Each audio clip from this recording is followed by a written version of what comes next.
Episode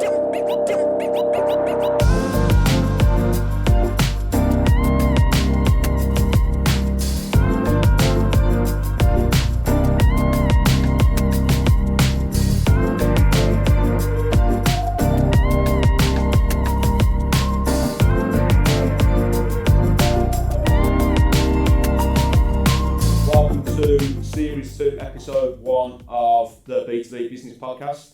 Our guest today is Ian Danter. Dance, if you don't mind. That's all right. Everyone calls me Dance, apart from my mum. Local broadcaster, musician, TV star, personality. We could go through the list infinitely, but we'll get to that. So, could we start with you just giving us a little bit of an introduction for those that don't know you? Well, right now these days I'm a radio broadcaster, national radio broadcaster. I've been working for talkSPORT now for 20 years. Started as a reporter there in 2004 and became a show presenter and also a commentator. I do more commentaries than anything else there now. Been to several World Cups and European Championships. Also commentating on cricket and darts and things like that. I also currently work for Planet Rock as a presenter of my own show on there, playing sort of classic rock stuff. I started out at BRMB in my broadcasting career, that is, at the back end of the 90s. I was the flying eye. I was the stadium announcer here for about 18 months at Birmingham City, which was an incredibly proud moment as a Blue Nose to do that job. It's been a strange old ride. Well, normally, to get to where I am now. We feel like we grew up, Yeah. Listening to this around Birmingham and BRMB, and it's just been our childhood and adulthood, and we've kind of. You were the flying journey. You were the flying eye as I left school and into my first job, so literally you were on the radio every morning. Yeah. So, but yeah, we'll get to that. To that. Pace myself. Yeah. And excited. Yeah, we can go too far too quick. So what we normally do when we're talking to people about the jobs that they ended up with and their occupations, it always normally is people leave school, do something, and then they get kind of a yearning that they want to do something else. Mm-hmm. But you're a little bit different, aren't you, in that you seem to have left school, you've got a job, you're working in retail initially within music. Mm-hmm. So you've got, your family were all musicians, weren't they? Yes. So did you know straight away what you wanted to do? I had delusions of grandeur from the age of, wasn't quite as early as 10, but certainly by the time I was a teenager, I thought I was going to be a rock star. I have two older brothers, and I grew up, when I was a little lad, they had albums by bands like Thin Lizzy and Deep Purple and Rainbow in the house. I would listen to those and really like them. And then my brother said, go off and like something that you can't like what we like. I was being the irritating little brother. So I went round to my cousin's house. I would have been 9 or 10 years of age at this point. My cousin lived just round the corner from our house in Solihull. Went round there. I said, come have a look through your record collection. Flipped through. I found this Kiss album called Kiss Alive, which was a live album from 1975. I took it home. I put it on. And the first 5 songs on side 1, tracks 1 to 5, no exaggeration to say that was a life-changing moment, hearing that music and just this is I love this, the energy, the drive, the sonics of it, and then you look at the band and the glam of it all with the costumes and the makeup and the flash bombs and everything. So by the time, so I'd have been around 9 or 10 around that time.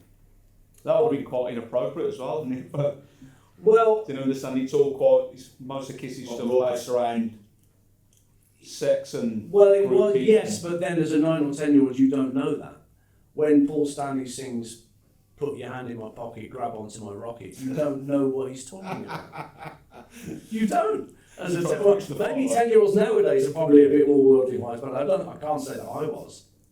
So, by the time I was getting into my teens, I become a drummer at the age of about 10 or 11 as well. And I've been playing piano because my dad, you mentioned, come from a family of musicians. My dad was an incredible piano player, sort of played all sort of lounge stuff and Gershwin and Duke Ellington. He could, anything. He was amazing. So there was a musical sort of genealogy to the Danter family. But I think I decided, right, I'm going to be a rock star. I'm going to get in a band and I'm going to get famous, because the music I was into, not just Kiss, but all the other bands, the rock bands I loved around that time, just drew me into the idea of being a touring musician and going out there and making albums and things like that. And so I formed my first band at school, didn't really come to much, then formed another band with a school friend and a guy who's still my best mate to this day, Keith Laurent, who also used to work here as a tannoy announcer. And from the age of, what would that be? I was 16, 17, so for the next 10 or 11 years, I was so single-minded about wanting to make it. And so the jobs that I had once I left college were kind of a means to an end, really. Went to Lloyds Bank, first of all. My first job was at Lloyds Bank in Shirley. Yeah. Worked there for a year. Then you mentioned retail. I started working for a small music shop in Shirley called Express Music, which was the other end of Shirley High Street from where Lloyds is. Yeah. Worked there for a couple of years, and then in the 90s I got a job at the biggest guitar shop in Europe, Musical Exchanges, because I learned how to play guitar by this point as well by working at the music shop, so I'd become a bit of a multi-instrumentalist. But that was all a means to an end, even working somewhere as big as Musical Exchanges in Snow Hill, which was a fantastic place to work. But Still there, isn't it? no, unfortunately it's not, it's gone. I thought it was the big one. There was one called Sound Control that took over from it, Right. but Yeah. it's gone. Don't look for it. It's not there anymore, as the man said in Spinal Tap. Yeah. So I had brilliant laughs and networked and met so many brilliant people working in a guitar shop. You can imagine, you're a musician, you want to make it, you're working in a guitar shop, day after day after day, you're meeting like-minded people, you're breaking bread with people who have exactly the same ambitions that you do, not necessarily the same genre, but they want to make a success of being a musician. Yeah. And that drives you on. And I was in a local band here called Shotgun Wedding for about 6 years, through to 94. We did well around here, but we never progressed up that rung of the ladder. Then I joined a band who were based in South Wales. I'm still living here. They eventually called themselves Sons of God, and we did get a record deal with the Birmingham record label, which didn't come to anything. But how frustrating was that? Frustrating in the sense, that band, I mean, Shotgun Wedding deserved better, and Sons of God deserved way better. I mean, I came into that situation, and the singer and the guitarist in that band were fantastic songwriters. Well, I could write songs pretty well at that point as well. I thought, well, I've hit the mother load here. I've got a really good bunch of musicians who can all write songs. I'm being forced to better myself to get up to their level.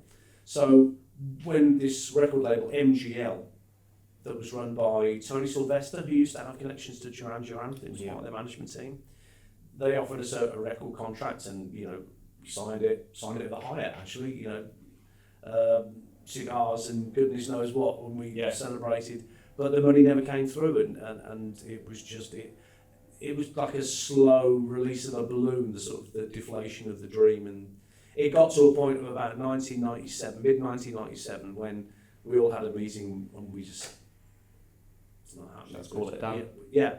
And that kind of moments of clarity, alcoholics call it, isn't it? So there's a musician's moment of clarity as well when you get to a certain age in your life. So at that point, I would have been 28, 29 years of age and realising I'm not going to make it.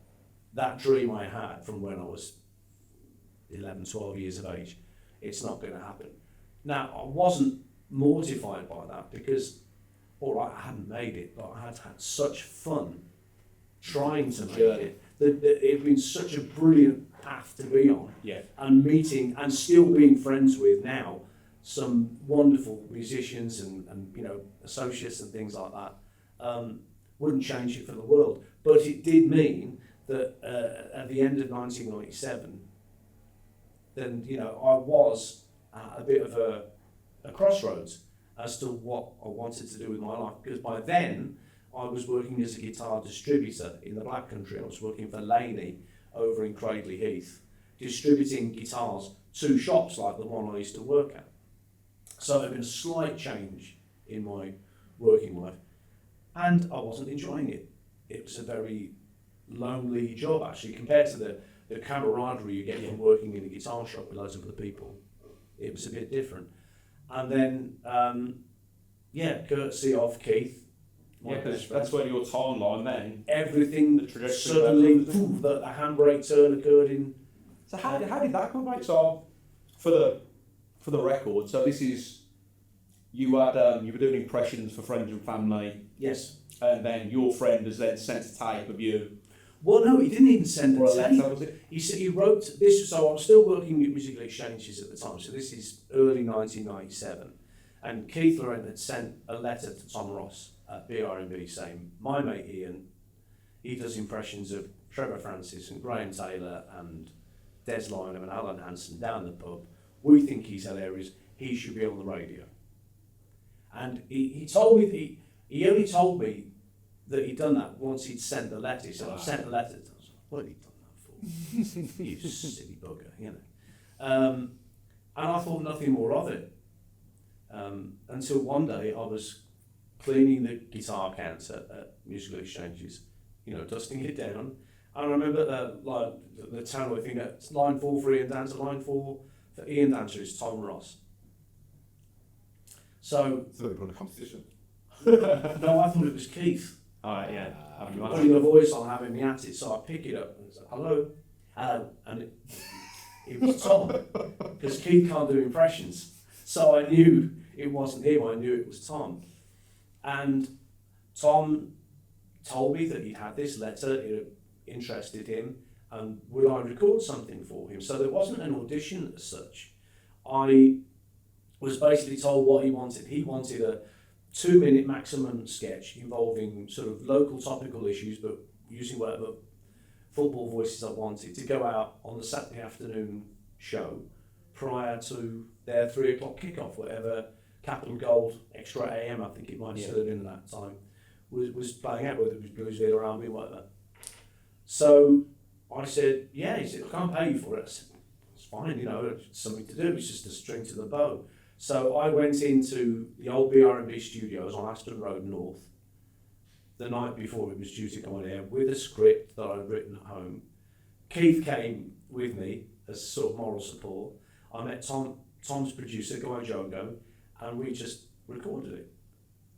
And it got played out the next day, so whether Tom heard it in the morning and said, "Yeah, that's fine," or whether he just said, "Just play it out," I'm sure it'll be. So there's no margin for error, you just did it. Yeah, I just knew I had to keep it clean and Yeah. keep it local and keep it topical, and keep it to under 2 minutes. So I did that, and 2 weeks later, his producer ran back, "Can we have another one?" And that carried on through to the summer, by which time I had switched jobs to go to Cradley Heath. And of course, June, July, I don't get any phone calls, and it kind of drifts out of my mind. August comes, my phone goes at my new job, and it's a new producer Tom's got who's saying, "We'd like to use you again for sketches. We can pay you this time." And I think that sort of August 97, where it was a little ting, a little bell went off in my head saying, there might be more to this than I'm allowing myself to think about at the moment. And sure enough, we fast forward to February of 98, and again I'm at my desk at Cradley Heath, and the phone rings, and it's Tom, and he says, "Dant, can you come in about half an hour?" I said, "Well, I've got stuff on. I need to see you." Okay. All right. So I made up a cock and bull story to my bosses at Laney that I needed to go into the jewellery quarter to pick up guitar parts. Took the works van, drove into Aston Road North, parked up, and Tom met me at reception, took me up to the programming floor, where I've been a couple of times, and walked up to this door that said program controller, knocked on the door. I was ushered in and met the program controller at BRMB. I've not met him before that time. His name's Paul Jackson, son of Richard Park, the famed Academy sort of austere judge. And he basically offered me a job. Within 5 minutes of me sitting down in a chair like this in his office, he'd offered me the flying eye job. because Tammy Gooding, who was doing it at the time, was going to go to work with Les Ross in the studio on the BRMB breakfast show, like as a double header. So there was a vacancy in the Flying Eye, and Paul, having heard my sketches, thought I would be the guy. So he's offered me the job there and then. I'm sitting there thinking, shit. You've got the work one outside for your current job. I've got to, well, the funny thing what he said, I'd like to start next week, going up in the plane with Tammy for her final week and learn the ropes. And then the week after, ostensibly you're on your own. The funny thing was, that next week I booked off work. Not to go anywhere, go on holiday, do anything, I just needed to get away from it. So it fell in my lap that I was able to then go up in the plane with Tammy that next week, watch her do what she did from a technical point of view and from a verbal point of view, learn what she was doing and how she did it. I got to do a couple of bulletins on the Friday for Tony Butler's Extra AM breakfast show. Then that was it. The next week I was in. So the Friday afternoon after my training week, I drove to Laney, gave them the pill, said, I'm sorry, I'm off. Did the believe it? Did they take that as a going from this to I'm going to do this? Lyndon Laney, who was the head honcho at Laney Amps, he was not happy, but understood, I think, about the opportunity that suddenly presented itself to him. I mean, that didn't mean he was going to be thrilled for me, but I think he understood that, from my perspective, it was a no-brainer. So that next week, my broadcasting career started in earnest. Wow. It's funny, isn't it, how these things in karma and the universe finds a way. Yeah. So you've spent your whole life trying to do one thing, and then an opportunity that you weren't even looking for, taking a completely different direction. I'd done radio at Sixth Form College and enjoyed it, and we actually had Terry Christian and Radio 4 schools and colleges come to host a show from Solihull Sixth Form College. And I met him, and but the producer that day said, if you want to get to radio, you need a degree. And because I was dead set on being a rock star, I had no intention of going to university, no intention of further education. My education, as I saw it, was the University of Life. Get down on the road and get stuck in a transit van with 4 or 5 other degenerates and playing to various toilets up and down the country. That was the vision I had in my mind. So and then suddenly this opportunity presents itself. I remember ringing my mum and dad after I got back to. So I'd been offered this job and I said yes. So I knew that the next week I was going to go back and get to my private little office space, ring my mum and dad and say, shit, you can't believe what I've done here. And Dad said, go for it. I know you're unhappy where you are. And that was all I needed to hear. Just that little bit of validation from the old man. Have to say, oh, that's crazy. And yeah. And I take it you were fine with heights. There was no issue with that. Heights I could deal with to an extent. I mean, you're going up in a twin-engine Seneca. Everyone thought it was a helicopter. I think it might have been in the very early days when Charlie Neal did the Flying Eye. But by the time I was doing it, by the time Tammy was doing it before me, it was a Seneca twin-engine. Oh, right. Yeah, it's always just because that's the view of it in media and everything. Yeah. Like, there's someone with the headphones like leaning out the helicopter pointing Yeah, to the motor. it's like that Arnie Pie in the sky. It's the Simpsons, isn't it? Yeah. So on windy days, it was not fun because you would get buffeted around and you would take clients up quite often, advertisers with the station, prize winners sometimes, and sometimes you'd be circling a road traffic accident somewhere on a motorway or major road, and they get decidedly queasy in the back. So the sick bags that were provided came in handy on more than the odd occasion. But on the days when it was sunny and there wasn't a cloud in the sky and barely a breath of wind, it felt like the best job in the world at the time to do that. But of course from that things developed. Yeah. So from the eye in the sky, within 3 years, you were doing drive time. So obviously, that was a pretty accelerated rise. How did it move so quickly? How did you go from one to another so quickly? I mean, a lot of belief in me from Paul Jackson, the BRMB program controller, and he was a hard taskmaster, and he wanted the best from me, because pretty soon after starting doing the Flying Eye, he started offering me cover shifts on Extra AM, doing the Elvis Hour or the Beatles Hour that they used to have. And that was very simple. This is radio, just to learn the basics of coming in and coming out of records, reading out requests, reading out, those people having Beatles or always get-togethers, things like that.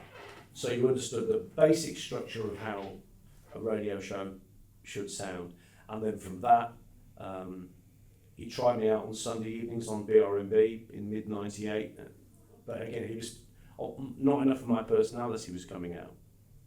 So he stuck me on overnight, Saturday night to Sunday morning. He said, I want you to carte blanche, do what you want. You know what you're doing in the Flying Eye with Les? Do that over the course of 6 hours, midnight till 6 a.m. Bring people in if you want, I'll pay them, it's fine. Just, I want to hear more of you. And I bet that was great. that was when the Barmy Brummies came into being as a title.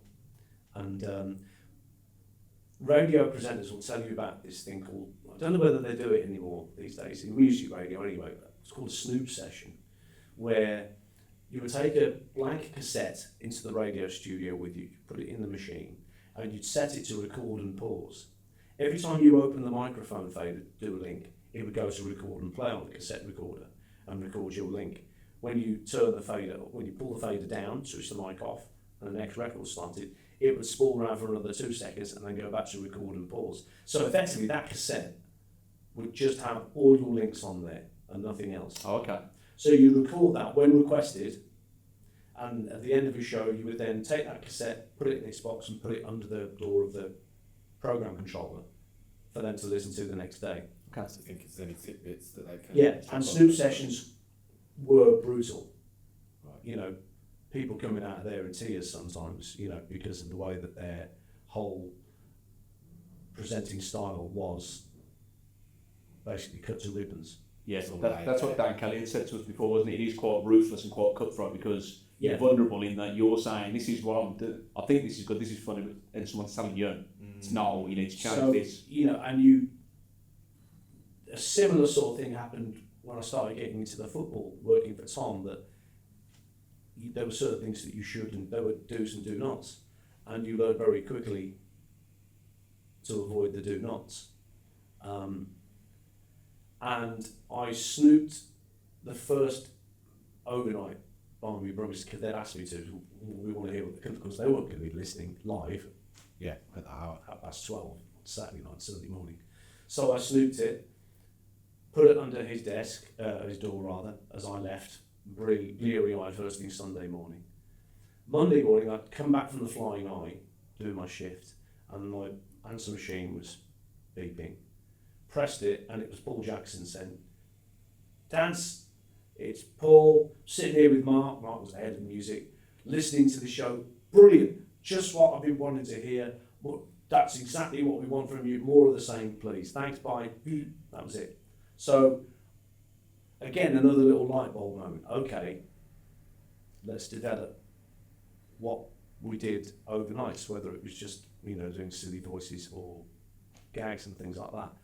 And so the Barmy Brummies quickly, it had a short stint on overnights, but he was so happy with what we were doing. It went in three really weird stages in between, I would say, let me get this right. Before you got to between 99 and 2000, we moved from Saturday to Sunday overnights to Saturday early breakfast, so 6 a.m. to 8 a.m. So condensed it down to 2 hours. Yeah. And then he was so happy with that, the Barmy Brummies then got shifted to Saturday breakfast, 8 till 12. And then from that, he was so happy with that, he took us off weekends and put us on weekdays, early afternoons, 2 till 4. And then by May of 2000, April, May of 2000, that was when we got given drive time, 4 till 7. Which is absolute prime time. Absolute prime time. So it was just stages of, okay, that you could feel that because you were moving up in terms of potential audience shares, you were moving up in terms of, what was expected of you. Did you start feeling the pressure then of the sketches? Yes, probably more so once we went weekdays, because any show, and some of my radio heroes, people like Mark and Lard on Radio 1, I couldn't doubt that show and just ate material, which is why we needed the benchmark items like Mark and Lard had with Lard's classic cuts and Fat Harry White and things like that, and down counts and missing words. So we needed benchmarks that were run as the Barmy Brummies, and that's where Des's dedications came from. Black Country Bob, the politically incorrect MP for Dudley. We had the Beckhams as a recurring sketch that was kind of Terry and June piss day. We had the Mr. Men stories, like fake Mr. Men stories read by Arthur Lowe that didn't actually make the cut from the ones that we saw on telly or read in books. And they were important because, they weren't topical, they weren't necessarily having to be topical. Yeah. But there was plenty of topical stuff you had to do. So there was immense pressure. I assume as well that it's more difficult doing a radio sketch show than a TV sketch show because you've got obviously audio visual. No, I love theatre of the mind. Theatre of the mind. So Black Country Bob is this loudmouth MP for Dudley who shouts his mouth off at Tony Blair across the dispatch box at Prime Minister's Question Time. So they can see it in their mind's eye, the listener. They probably picture what they think Black Country Bob looks like. Yeah. I wasn't the voice of Black Country Bob, that was Sean Person, one of my writing partners who came in to work with me. Very funny guy, still does stand-up. Really funny guy. So he was the voice of Black Country Bob, I was the voice of Blair, and we're firing off little sound effects. So we're recording the sketch as live, and I'm firing off boos and yes and things like that. And it was really, I love doing that. That's my favourite sketch that we used to do because it was funny, B, it was challenging, and C, it clearly resonated with the Birmingham public because I was told that item, Black Country Bob, and Des's dedications, where Des Lynham reads out sort of innuendo-strewn dedication to a workplace, I was told that the production line at the Rover stopped. Just stopped the machinery so they could hear what crap Black Country Bob was coming out with this week. Brilliant. So I affected productivity. You were the reason it's no longer there. Yeah. I shouldn't be too proud of that, really. But that was you understood the power of the particularly independent local radio had at that time, whether it was BRMB in Birmingham, whether it was Capital in London, or Red Dragon in South Wales, or Trent in Nottingham. That's they all had that power. Yeah. To really connect with an audience. Because at that time, I was reading on your bio with Des. I remember Des, but you were singing Alexander Stadium in front of 30,000 people, a parody of Craig David's 7 Days and the Des' most voice. Bizarre thing ever. So very early on in the Des's dedications thing, Andy Robinson, another of my another brilliant stand-up comic, came up with this idea that Des Lynham was chasing after an unnamed female within his sphere, and he was going to. We came up with the idea of him because we had a backing track of 7 Days lying around. This was in the very early days of solo artists and bands having CD backing tracks that they would come into the studio and sing live over. So there was this backing track of 7 Days lying around. Andy comes back with this idea that Des sleeps with this girl and ends up, what was it? Monday, took her a drink on Tuesday, we were making love by Wednesday, Thursday, Friday. Nasty rash on Monday, went to the clinic on the Tuesday, antibiotics on the Wednesday, and Thursday, Friday and Saturday, cleared up on Sunday. And again, boy oh boy did that hit home with the BRMB listeners. To the extent that I was asked by the programme controller at the next party in the park we did at Alexander Stadium to put on a Desline and wig and go out there in front of 30,000 people and and sing that song in front of, and I got a wild round of applause. It was just, I mean, I'd spent years before. I thought, yeah, all the years playing on the toilets up and down the UK, thrashing around on my drums and, never thinking, here I am putting on a blonde wig and a moustache, so to speak. And suddenly I've hit another.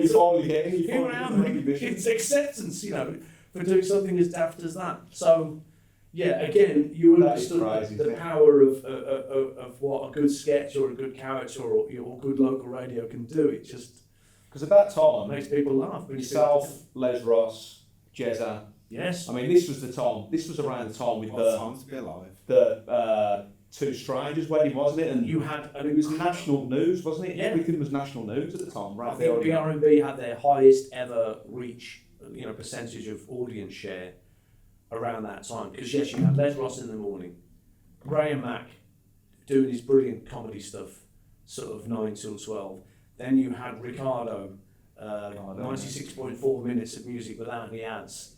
Then it was me. Then it was Scott Hughes with his, pop star guests and film reviews. Then Jeremy Kyle Jezza, Late Live, which became Jezza's Confessions at 10 p.m. I mean, it was a real heavyweight lineup of personality radio. Yeah. I mean, that's really what it put. There were personalities everywhere. And it was an absolute privilege to be a part of. And because of the unorthodox route I had taken, certainly compared to anybody else, there were times when, do I deserve this? I feel it's a little bit fraudulent that I just sort of almost been fast-tracked into this position of being the drive time presenter, over and above certain others who might have argued they deserved that role. I was going to say, did you find as you became more successful and it became more popular, did you find then these other pressures within the station and around the roles that you're having to do? The only pressure was the pressure you put upon yourself, generally speaking, to make sure that the content of what you did was funny and hit home. And the only thing I added up, because Paul Jackson left, another program controller came in, and he wanted me to do more funny phone calls. I never liked doing funny phone calls, so we butted heads about that a lot. I was much happier doing the sketches and the parody songs that we used to do. That's me being creative in the way I enjoy, particularly the parody songs, which I still do to this day on Planet Rock. But yeah, there were certain aspects I didn't want to do, which I felt I was being railroaded into doing, and I fought against that. But generally speaking, you policed yourself. But I've got every sketch and song we ever did on mini discs stored somewhere in the back cave. You got the Beatles memorabilia and they shall never be heard. They shall never be heard, because there's probably so much stuff on there that if I was to play out in 2024, is it like the time capsule? I think it is. I think there's just a. Put that back in. Yeah. I can say where it is. There might be a certain element, not constant, but just occasionally go, oh, blimey, went a bit far there. It was a different time, wasn't it? This is a whole contradiction, isn't it, with what we're looking at now. And we live in a very woke and aware society, don't we? And the rules don't apply or can't apply to things that happened 20 years ago in comedy especially, isn't it? It's been absolutely So the parody songs I do now, we're very careful about how we approach the lyrical content. Even on Planet Rock, you've got to... Yeah, and the bosses have to approve it before it goes on air. So I record it, I send it to them, and only once or twice have they said, I'm not sure about it. Yeah. And I've changed it or abandoned it. What are the differences now with Planet Rock as opposed to what BRMB was like back in the day? Well, obviously it's a national music radio set, and it's playing the music I love. BRMB did play stuff that I liked, but it played a lot of stuff that was from genres that I didn't really follow. Yeah. But that wasn't a problem. It's funny when I hear songs played at football stadium now. If I hear "Lady" by Mojo or "Music Sounds Better with You" by Stardust, does it? 98. Yeah, that gives me a nice warm fuzzy feeling about going back to those days at BRMB and playing those songs and knowing how popular they were. Feel So Good, Sonic. Oh my God, I hear that song again. It won't be too soon. Looking for Love, Karen Ramirez. I knew it was about 10 to 6 in the morning when I was playing that because it just seemed to be scheduled for that sort of time. Yeah. So there are songs that. Yeah, the chords and the Robbie Williams song from the time as well. They were playing constantly for Let Me Entertain You and She's for the the One. wedding, for the two But strangers. all radio was doing that at the time. There were big songs. Back for Good was probably the first example I can think of, or Torn by Natalie and Brummie, where all radio stations hammered those songs. It was played on the hour every 3 hours, maybe even every 2, I don't know, but certainly it was hammered because it was a popular song. But for Planet Rock these days, the music that I play is 98% of which is on my, on my phone, on my playlist or whatever it may be. And I'm speaking to an audience that I relate to because I meet them at gigs and I meet them at festivals, like a workout for Planet Rock. So it's a very comfortable working environment for me. They do try and make sure, unless you're doing an hour from a specific year, like the Planet Rock years at 9 o'clock every morning that Paul does, you'll maybe start with a song from the 70s. You won't play a 70s song second. You'll go to a different decade, go to the 90s. There's at least 2 or 3 current songs from the current A&B playlist that they have. So there is a science to it. Is there a rule as well? You don't play a female artist and a female artist and a band or a... No, I don't think that. Applies. No, I don't think that. I know I've played Hart and Stig and X back to back. I'm sure I have in things like that. Yeah, that doesn't happen. It's a myth. Yeah, that definitely. Well, it's certainly a Planet Rock myth.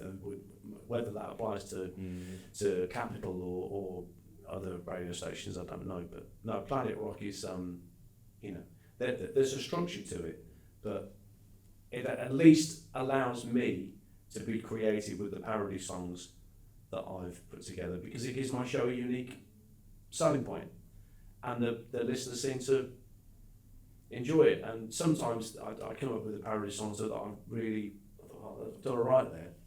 I did one for Marillion.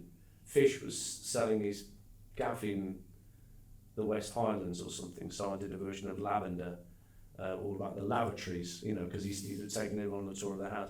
And I didn't realise I could sing vaguely like Fish. Vaguely. Enough to make it sound funny. Yeah. So, Have you ever dropped one that you thought was absolutely bang on the money and it fell flat? Ooh. Or the other way, where you're like, and then it's just gone mental. Sometimes you're not, well, I mean, back in the day on BRMB, there was a story about a blaze at Centre Parks. Nobody was injured. So, right. So we did, and I had to put it all together with the drum machine and guitar and bass, bouncing track. We had to do a version of Blur's Park Life, and it was Centre Park Fire. I get up on one, except yesterday morning when I was woken by a raging inferno. Centre Park Fire. So this is about the year 2000. All the people, so many people, they all go. But I had to stress before I played out, nobody was hurt. It was just a fire that had to be contained at a Centre Park somewhere. And I thought, when I was putting this is going to get me in so much trouble. And it didn't. It actually went down really well with the listeners. That's brilliant. How many listeners have you got now, Planet Rock? Oh, over a million listeners per week to Planet Rock. It's one of the biggest digital only stations. Wow. It doesn't have an FM frequency. It did have one around here, 105.2 for a little while, going back 10 years or so maybe. But no, as a digital station, it's got it's 25 years old next month, and it's still going very, very strong. Excellent. It's great. It's amazing to be a part of it. Do you promote it? Yes, you can. They do have studios down in London, but you can work from home and record remotely. Yeah. Have you got a home studio as well? Is that where you record your? Yes, I've got home. We can put parody songs together there, and guitars and electronic drum kit and things like that. No, so I'm self-sufficient in that regard. Yeah. Okay. So, radio, unbelievable success. You then transitioned to TV. Yeah. How did that come about? Well, I was released from BRMB in the summer of 2002. I wasn't expecting it. They had a complete, that program controller who came in, I mentioned, who disagreed with about funny phone calls. He was making a lot of changes. Graham Mack had gone. I went not long after Les went. It was a complete change from personality radio to more music they wrote. They basically just wanted to get more songs away. Yeah. Per hour. I was one of the victims of that. So I was very much at a loose end. Although I was by that time established as a football commentator working for Tom Ross for Capital Gold, which the name changed from Extra AM. So I kept my hand in there. But I was looking for something else to do, and that's where a guy called Steve Bennett came in. He was a massive fan of the Barmy Brummies, who was launching a shopping channel in Redditch. And so how did that come about? He just wrote Canogans. One of his fellow board members, Debbie Cavill, used to be the lady that relayed me information when I was in the Flying Eye. Right. So said you need to go here to check. So we had a friendship. Yeah. Yeah, she became part of the presenting team at this this shopping selling channel, which went through a number of different names before it settled on a format called Snatch It, which was like a reverse auction channel, which was very, very successful. And the whole ethos of this TV station that we joined was irreverence and, having a lot of fun with it all, rather than being, stiff-backed and QVC and, disruptive. Yeah, disruptive, slightly anarchic, but still, call to action. This is what's on. This is what the price point is. Blah blah blah. And it took off. It really took off, and there were 7 or 8 of us who were on shift work. So, it was a mad time. And then from that, a guy came in one day who was a gemstone dealer from Thailand. American guy, Canadian, forgive me, I can't remember. But he came in to meet Steve. So this is early 2004. And from that one meeting that he had, suddenly the whole ethos of the station changed. It was now going to become a jewellery channel, Gems TV, which is still going now. It's 20 years old this month. Yeah, because I read in your information, you went out there, didn't you? Yeah, I went out to Thailand and we did a training course. All the presenters, and there were quite a few by this time, a good 14, 15 presenters who worked on different shifts, learning about gemstones and learning about, mining and cutting of gemstones and gold, silver, Product knowledge. every product knowledge, absolutely. So you would then come back from that training course and be ready to be knowledgeable. Then the channel became a little bit more austere, still a little room for fun, but the wild days of karaoke machines and and as the joke got more expensive, you got electric scooters were that was gone. It was basically gems. But again, it proved wildly successful, proven by the fact that it's still going now. I probably worked about 5 years at those studios in between the various different formats that were tried. Loved it. Another string to the bow, I suppose you could say. How's that as a transition going in front of the camera from behind a mic in a studio? Oh, that didn't bother me. No. That didn't bother me, really. I do have a face for radio, but I wasn't fussed about being on camera. I didn't feel particularly self-conscious. And when you're working in an environment like that, where it's just anarchy, all your inhibitions will drop away immediately, or they'll get even worse, and you're not going to last. So, Well, we spoke. I had moved and Drew and Lucy and yes, I kind of done some work with them in the past. Well, a lot of these people, Drew and Lucy and Teo. Just to speak to them, they're born entertainers. Yeah, aren't they? and they worked in like an acting drama company called Crag Rats and things like that. They used to go around schools and perform plays. So they had this incredible self-confidence to perform.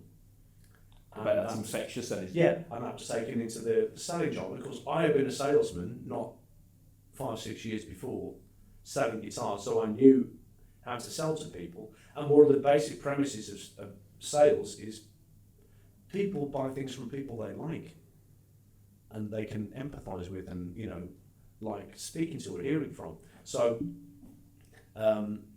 everybody that was involved in Satchit or then Gems TV was, I thought, a likeable, friendly, approachable person, and the sales figures proved that, we were likeable and we were offering something that the public wanted to, to delve into and buy. But no, I had no problems going in front of a camera, particularly. Do you remember the information regarding the gems and the jewels? Is that stuff? Yeah. Well, some of I could. If you ask me what September's birth at Sapphire, I can still remember certain things, but it's like French. It's like we do French at O level, and then you go to France 10 years later, it's all gone. Bits. Yeah, bits. Just little bits. But I suppose if you stood me in front of a camera there now at James TV and said, sell that tourmaline bracelet, I'll probably muddle my way through it. I get some of the way there, not completely, but it's a different skill set. Yeah. To what I'd done before. It was a valuable skill set to learn, definitely. Have you ever been offered other TV license? No. I've always been. I suppose radio. There's nothing. So Birmingham Live, just digressing slightly. Birmingham Live and stuff isn't here anymore and stuff like that. But I think you probably. I was there when that was launched. I remember when that started. Topless Stars. Oh yeah, live TV. Yeah. Well, I remember being approached by them. I think I went in there and I did a couple of bits with them, but no more than a couple of bits. There was never any sort of. Peaky Blinders. Well, I go in there as a consultant on the Birmingham accents. I think It does need it in parts. one or two. Yeah. One or two, but then they'll say that the Birmingham accent sounded like that in the 1920s. So, who am I? I wasn't around at that time. So, I'd ask my granddad, but he's not here to ask. So, there we go. Sitting down here at St Andrews, Knighthead Park at St Andrews, it would be remiss not to discuss the club currently. Within your bio as well, you mentioned commentating and interviewing Trevor Francis, Sir Trevor Francis. Yes. As one of your first actual, was it post-match, pre-match? Pre-match. Oh, were you getting the nod on the team? I was getting the nod on the team.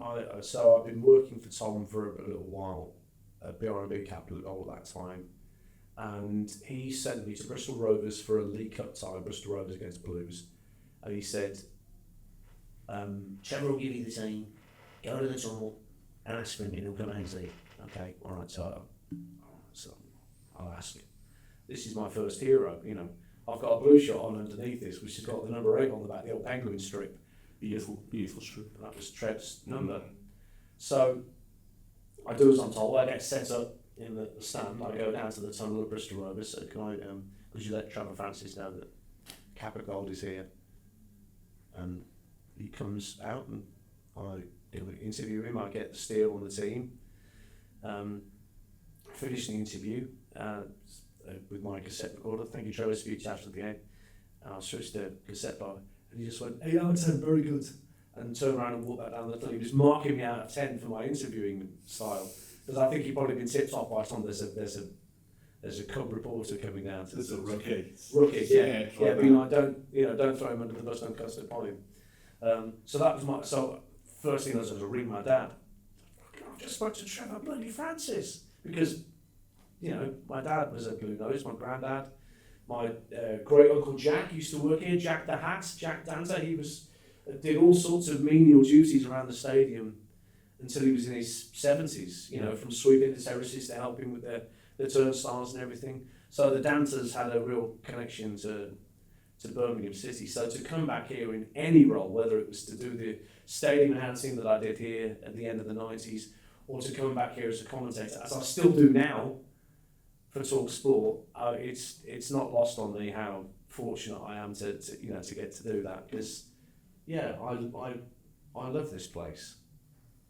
how could I not? I first came here when I was 6, I think.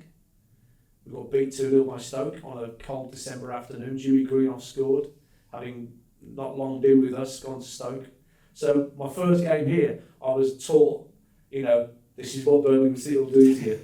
Ex-players will come back and haunt you, So it was the perfect indoctrination into life as a... Joys and sorrows. Yeah, exactly. Well, mostly sorrows, right? But there's been a few joys. It seems like, so with everything going on down here now, because again, reading on your bio, your thoughts on Trev and how long it took and how close we were so many times when he was manager. And you'd like to think that obviously before he passed, he took credit in the team that went up, and I know that there was saying around the club that they tried to make, after the Chinese ownership, they tried to kind of build bridges and get him involved, hadn't they? But they hadn't been able to do that before he passed.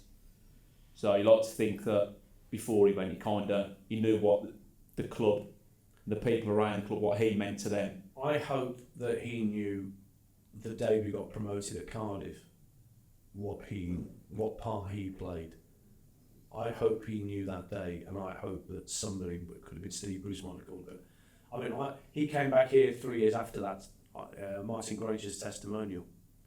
I played that, I got 20 minutes that night. Trevor passed me the ball, But I'm sure I said to him that night, in all seriousness, I hope you understand what me and all right-minded Blue Noses think, that a big part of us getting into the Premier League was down to the groundwork that you did from 96 to 2001, and it shouldn't be forgotten. But Trevor was not one for taking compliments particularly. He was a very shy man. Yeah. Quite introverted in a lot of ways. So you didn't go overboard with the praise. Yeah. But it's obvious how much this club meant to him, and it shouldn't do in theory because he's a Devonian. He's a Plymouth boy. Yeah. This club just gets under your skin. Story I heard, just Nicky Elam on the podcast, and he said at times at the training ground, he was practicing free kicks afterwards, because Nicky had a piece of free kick on him, didn't he? They had the dummies there, and he's trying to get it up and over, and he's standing there after, and he said, Trevor just turned up and he went, just do it like this, and he's just whipped one straight in the top bins. And he's gone, just do it like that, and he's gone, Gaffer, if I could do it like that, I wouldn't be at fucking Blues. I'll tell you a funny story about Trev. He was the one that introduced the Tampera as the walk-on music. He gave that CD to me to play because his son James had bought it and liked it and suggested the players should run out to that. So Trev gave me the CD single to play out, and I ended up making a loop of it, so that clapping thing at the start kept going for longer, so it allowed players to come out from the tunnel in the corner and make it all work. Because in the original version, the vocal cuts in too soon. Yeah. Because I did for my wedding. We walked out and did you? Excellent. wedding breakfast to it, and I had to edit a little bit longer. the artist was local, wasn't she? That she was someone's brother or sister Something like that. in Marston Green. Yeah. So that was his first idea, which he still used to. Iconic, yeah. His next idea was based on something that Bolton Wanderers used to do. You might remember when they scored at the Reebok, as it was known then, they used to play James Brown, I Feel Good, after every goal. Yeah. Wow, that'd be okay. The punters used to do all that. Yeah. And Trevor came to me and said, I want something similar but different. Can you come to West Hills next week and chat to the first team squad members about what song they would like played for them when they score, like individual goal music? I thought, well, that's interesting. Okay, so the next week I went to West Hills as the players were having lunch, walked in. First player I walked up to was Martin Granger. So I introduced myself. I said, I'm the stadium announcer, and Trevor's got this idea, individual goal music. If you had your own individual goal music, what song would you pick? And without a hesitation, he just looked up at me, deadpan, and went, please release me. In the world. And I thought at that moment, this isn't going to work. they're not going to take this seriously. Smack my bitch up. Yeah, exactly. So you've got they're all laughing around the table. You know, they're all. Did they get any insight as to where you were coming in? No. Just like, so that's Martin just thinking straight away. Please release me. Let me go. So I went to Chester. This isn't going to work. They're just not going to buy it. So that fell by the wayside, unfortunately. Are they got celebration music as general? Or no? No, they're sponsored, isn't it? And any goal that's scored here, goal scored by number 11, whoever, sponsored by the Easy Group. Yeah. Who? We the Who thing. That was something that I inadvertently created. I didn't mean to create it, but I did. Oh, was that you? Was that you? Well, the Who thing was about. For those that don't know, so when I was doing the stadium announcing, when substitutions occurred, I wanted the player coming off for Birmingham and the player coming on to know that they were being appreciated either for what they'd done or what hopefully they were going to do. So I would leave a gap. So I would say substitution for Birmingham City, replacing number 9, Dealing Adabola, pause, and that would mean round of applause from around the stadium for what he'd done. Coming on number 11, Peter Unlove, and he'd get a round of applause. Now, just because of muscle memory, I started doing the same for the opposition teams as well. And the Blues fans, being the devilish, rogues that they are, only in little pockets at first, started going, who? When I would say, coming off for Barnsley, number 7, David Flitcroft, who? Number 11, person phase, who? And then it grew and grew and grew. It's the way you put the doubt. Yes. I did that to a degree. The best ever was when Newcastle came here in the League Cup. Bobby Robson's Newcastle United. They had a man, Shay Given got sent off, I think, goalkeeper. Yeah. Percy scored, and we were 2-0 up. Shearer was playing. There was about an hour gone, and in those days the substitute wasn't on the LED boards; it was on little cards. I remember, and Rob Shannon.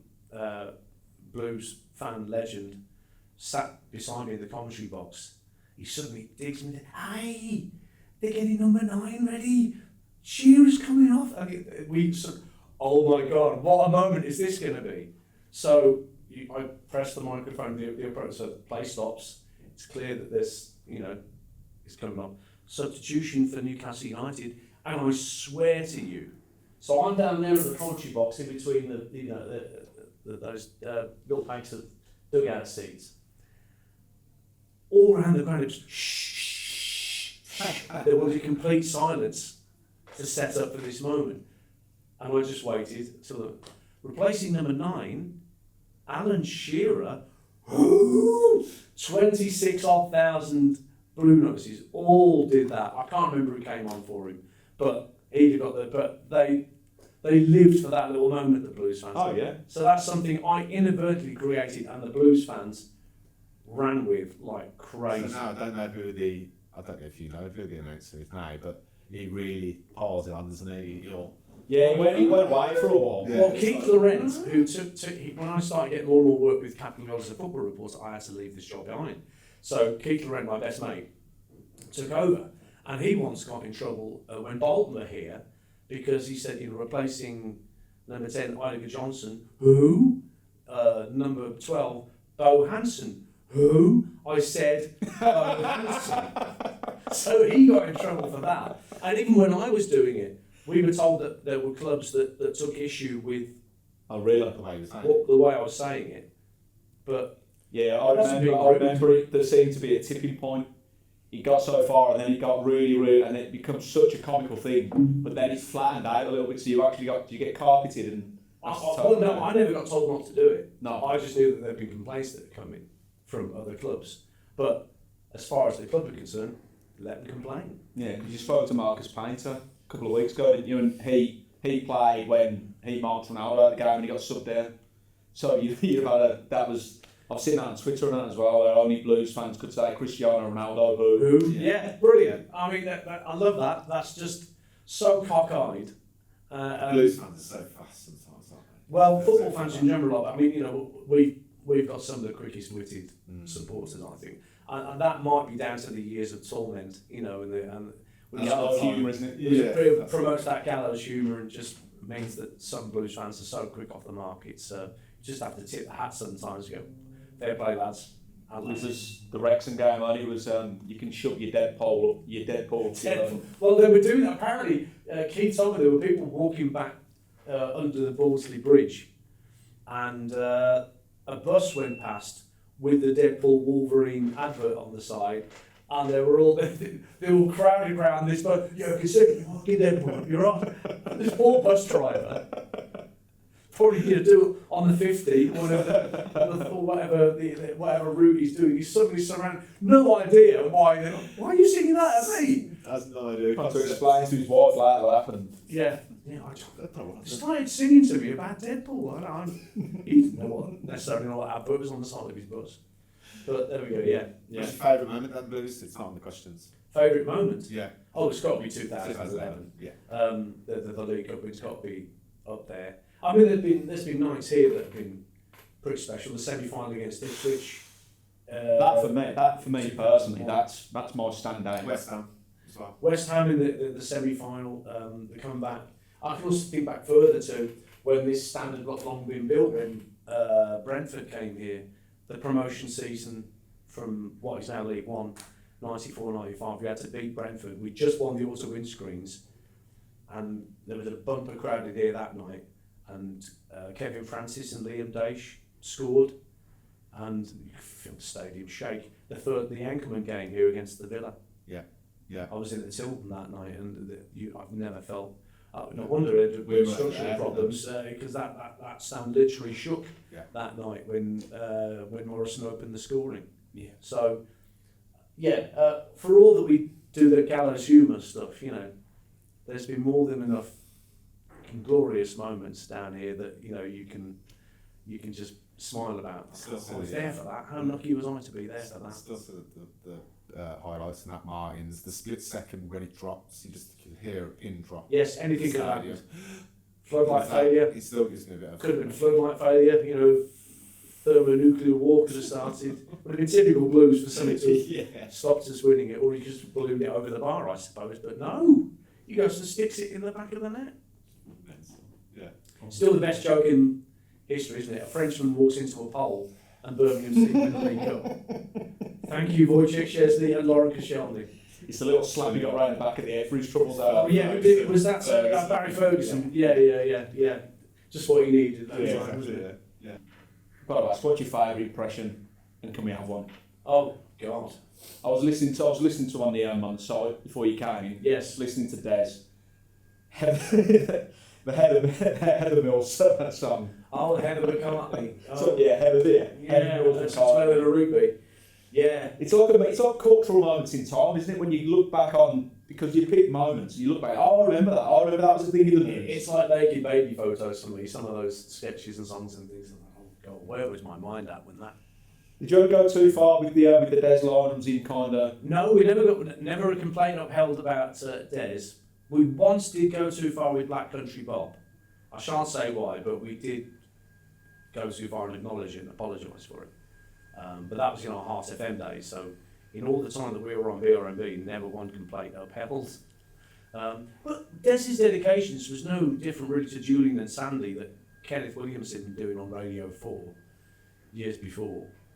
Or indeed Fat Harry White that Mark and Lyle were doing. It's just a similar furrow to that. Favourite impression? Well, I mean, if we're talking now, I suppose my Jim Way is probably up there. You're working with him at talkSPORT. Breaking news here, Natalie, this is huge. Not only is it huge, it's massive. Thomas Tuchel is becoming the England manager. That's enormous news. Everything becomes, completely up to the top. I've done it. I'm not sure I've done it to his face. No. I think you definitely need to tie Simon Jordan into that then as well. If I could do a Simon Jordan, then I'd be well away. But that's work in progress. Yeah. And I'm not prepared to display that work in progress right now. No drafts. Yeah. No. But again, I know we're going to wrap up, but What are your thoughts on Thomas Tuchel as an appointment? We're after success, aren't we? Yeah, I'm fairly ambivalent to it. I don't understand the confected outrage. It's like Sven and Fabio Capello never happened. The way I've heard some of it framed. Well, what about one of our pals? It's I can't believe you've got a German manager. And one of our other pals, but you wanted Klopp. Yeah, no, that's different. You see, you become anglicised in people's minds after a time that sort of permits that. Yeah. Because we were linked with Clinton back in the day as well, weren't we? During that time. And that would have been a similar thing to Klopp. I think the fact that he'd spent time here and was a very personable character. Yeah. I think Tuchel has this perception that he's quite abrasive, and that might work against him. But I think the accusation is that he doesn't manage up very well. But doesn't really have to worry about that as an England manager. All he's got to worry about is picking the right 23 players for a squad and formulating a team and tactics. Yeah. Around that. So Carsley evidently didn't want it. no, but then he didn't. I think the glare and the spotlight. He's not. He really isn't that guy. I mean, there was talk of him even coming here at one point, but I don't think he ever really entertained being anything more than a caretaker. I think he genuinely enjoys being behind the scenes and the graft and everything that being an under-21s manager allows you to do without that being in that goldfish bowl. Yeah. Yeah, I like the fact that he said in the interview, I made a change, I tried it. We haven't won anything since 66, so I tried it, I'll do it again. I'll do it again in a heartbeat, same thing. Yeah. Try a different system. And that's, it doesn't seem like the confidence that some of these being a journalist yourself, you find that there's sometimes these certain styles of journalists who just want to poke a bear and get that reaction at any cost rather than have an adult conversation. They call them the professionally offended, don't they? And unfortunately, there's too much of that in our media nowadays. Confected outrage, professionally offended commentators, not just in sport but in politics and current affairs and things like that. There is a desperation to find defence. There is a desperation to be politically partisan to the point at which it's quite embarrassing at times. Unfortunately, I don't think we're ever going to lose that. It might get lessened slightly, but it's here, and it works. It seems for some sections of the population who gorge on that sort of confected outrage. It was kind of in COVID, wasn't it, where there were certain people that enjoyed the isolation, phoning police, there's someone outside, the neighbours snooping on neighbours, grassing neighbours up because they liked being inside, being away, they don't want to see other people out. It's created a really weird kind of psychological rewire of people's brains. 4 years on from COVID and the lockdowns, and I think it's going to take a long while for the after effects of that from society's point of view to sort of ease off and be less and less of and the fact that you've still got people that are poorly with long COVID. There's all sorts of strands that have come out of this pandemic. Social problems, mental health problems, long-term health issues, what it's meant for what we think of our government and how we think we're being run. There's so many threads to it all. One of the threads being that you read Steve Bruce's crime novel. Well, Steve Bruce's, this was just because talkSPORT would look desperate for content when lockdown had hit. And I actually started doing a balmy old podcast thing, digging out those mini discs that I mentioned earlier with old balmy Brummies and Heart FM sketches on there, and playing them out whilst eventually writing some new stuff. And Paul Hawksby of Hawksby and Jacobs, the talkSPORT afternoon show, heard this one sketch I put out where I was doing a Steve Bruce impression. He said, "Look, we've got this idea. Steve Bruce genuinely wrote murder mystery novels in the late 90s. There's barely any copies anywhere. I've got a copy of the first book, courtesy of our colleague Martin Kellner. We wondered whether you could read it out in the style of Steve Bruce for some content, so it sort of kills 5 minutes." every day. So this book, Striker, all about this manager Steve Barnes, who's the manager at Leddersford Town, some nondescript town somewhere near the M62, has to solve a murder mystery where one of his players is found with a knife in his back. I remember this book coming out. I remember it being in the Sun. I won a competition here with Dan Kelly in the Jasper. That was one of the questions. I was like, what? No one knows that Steve Bruce wrote these books. He wrote 3. Yeah, he was in the Sun at the time. It was like national news. So bizarre. So I started reading it, and as time went on, I started putting little in-jokes in there in amongst what had genuinely been written. There's a whole 2-page section where he genuinely writes about how brilliant his Jaguar is. And it's clearly Steve Bruce was after a nice deal from his Jaguar dealership. Honestly, it was like reading Top Gear, a feature review of a Jaguar XJ or whatever it was he was driving. So, of course, you're reading that, you're having some fun with it, and you put some extra little bits in. So, that was, there was talk, because as we got towards the end of the book, we were sort of coming out of the first lockdown, but we couldn't not finish it, and there was talk that Steve could have read the last chapter for us had Newcastle been on a better run, because he'd heard about it, he thought it was funny, and his agent had said, if Newcastle are doing all right and there's no, didn't want to conflict of interest, or he doesn't want to be perceived as being taking the mick, then he could read the last chapter, but that unfortunately never came to be. But it had his seal of approval, then, That's brilliant, nice. Absolutely brilliant. Just on that, we are going to let you go. Do you get a lot of feedback from the impressions you get from the people you do the impressions of? Has anyone ever said, look, I'm not being funny, can you knock that out? The funniest line no one's ever said, please don't do an impression of me. Yeah. Dean Saunders found out that I do an impression of him, because Dean's always like, when I played, you had John Hodgson, Ian Rush, Mark Hughes, Craig Bellamy, Malcolm Allen, and I was better than all of those, because I was brilliant. And the way Dean always is, sort of, selling himself. And somebody said to him, Dean, do you know Dan does a really good impression of you? And his response was like that. I said, what, he scored 25 goals a season for 5 years in a row? Okay, that's a good comeback. That's a really good comeback. That is. So, no, I don't think I've ever done anybody's impression to their face. I don't think that would have been very nice. No. So I kind of, steered clear of that. Out of respect, really, for the people I was doing. But, Dean Saunders had a very funny comeback. Yeah, he's very very quick-witted, isn't he? Very sharp. Sharp as a tack. Yeah, he doesn't miss anything. So what's planned for you? What have you got? What's your next steps? Next steps, well, You're on a book? I have written a book,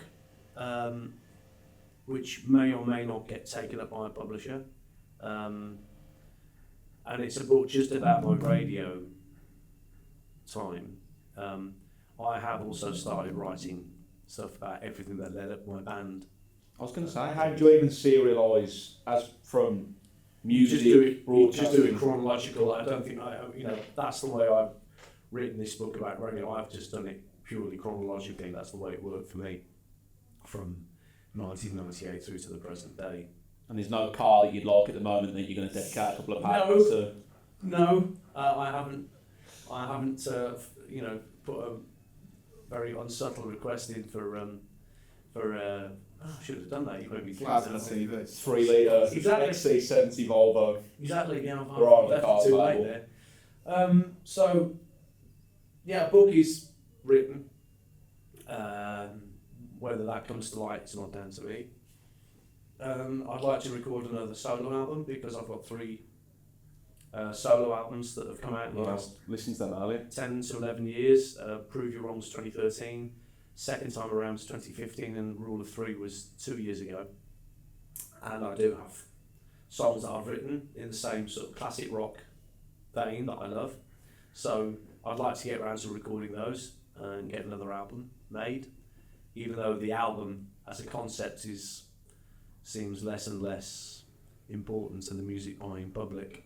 Yeah, It's you know just- what? I was going to ask you that. How do you find the dynamic around digital now? And Well, it's, I mean, Spotify and Apple Music royalty rates are what they are. They're an absolute disgrace.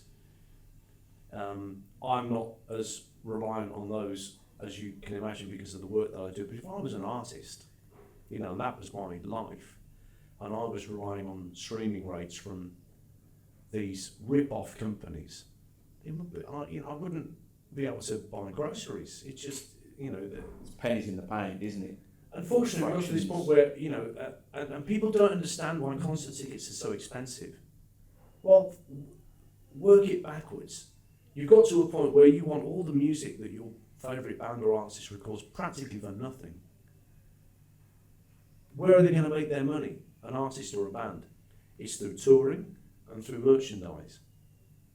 Merchandise is now being cut off by venues who want a 25% cut of anything a band sells on its merchandise. Really? So that revenue stream is being chopped off to a degree, and that's why concert tickets are so expensive, and that's why I don't agree with dynamic pricing at all. I think it's a disgusting practice, but that's why it's happening, because these bands, these artists, are getting greedy. To the extent that the only way they can generate revenue, the make up for the shortfall with a lack of royalty rates from their music sales, they still get a fee from when it's played on the radio, but not everybody gets played on the radio. I think the Oasis thing was a bit of pill to swallow more so, wasn't it? Because of who they are historically. And I know these divorces Being and on what for to pay for, but Well, Being on for 6 hours as well was a kind of a guilty once you got Right. to the queue, that was... I mentioned earlier, I'm a Kiss fan, right? And Kiss reunited with their original lineup in 1996. And we were all so excited. And the tickets were £16-17 or something to go and see that show, the Kiss show. And the that is a NBC. show, isn't it? It's That a is show. It's not people walking on with, a pullover and a pair of slacks and sitting on a bar stool and plucking on a E string. This is An experience. an experience, absolutely, a live experience. Great music as well. It's not just about the show; it's everything, the whole package. So that was an era where the concert ticket wasn't a ridiculous expense. But the reason it is now a ridiculous expense is because Radiohead released an album and said, pay what you want for it.